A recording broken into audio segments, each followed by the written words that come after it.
For the race video nga, samahan nyo naman ako magpa-change oil ng Montero Sport namin. At ito na nga yung puti ang i-change oil natin. At itong si Choco ay may 3,000 plus pa bago mag-change oil. At andyan na nga si Papa nagpapalinis ng kuko at nagpalitan na nga kami ng remote para makuha itong Montero Sport niya. Ito at lumalabas na nga yung periodic maintenance ng Montero. Acquire na daw yung bulsa para magpa-change oil. Siyempre nagpatungo na tayo sa Mags Pro para magpa-change oil. Bukan naman natin ang AMS oil. Fully synthetic 10,000 kilometers. Lagi nga naman nagagamit yung Montero namin kaya mas pinili ko na mag 10,000 kilometers. Ito at pinakita na nga yung mga gandang langis sa akin na AMS oil. Baka naman. Meron nga rin silang Valvoline. AMS oil magkakaiba ang presyo dahil may mga times 6, times 4 klase ng mga AMS oil. Mga silang 5W30, 5W40 na times 4 at times 6. Ayan, kung makikita nyo nga, siyempre mas mahal yung times 6. Ito nga ang gagamitin natin ay 5W40 na times 4. Ito at pinasok na nga namin yung sasakyan. O mileage pa naman itong Montero Sport namin. Kaya mas binabuti ko na mag 10,000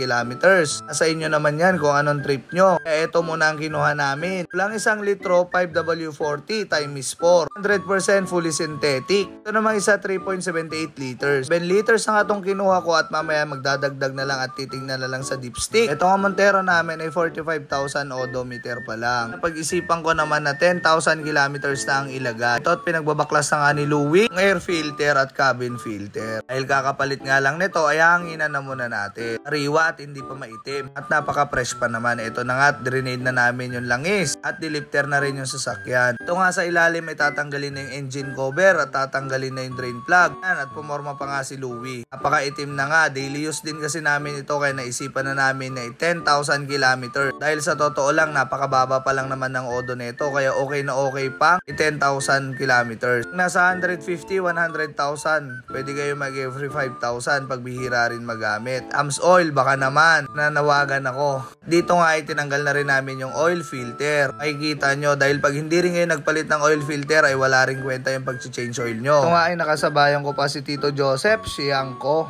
at Tagaluna at andito nga rin si Choco gamit ni Papa. Siyempre nabigyan natin si Kim ng cup ng Darwinyo Vlog. Siyempre nilagay na natin yung pangmalakasan nating langis na AMS oil. Baka naman. Totoo lang napaka highly recommended itong AMS oil na ito dahil napakatining, napakaganda ng tunog ng makina at napakaganda ng performance nitong AMS oil na ito. Talagang kahit pricey siya ay talagang masusulit ka naman sa makukuha mong performance sa langis na ito. Yan, at napakalinis na nga, napakasulit na, ready to long drive. Mabahabang biyahe na naman yung 10,000 kilometers na yan. Change oil lang talaga at hindi change all. Kaya ano pang hinihintay nyo? Mags Pro, baka naman.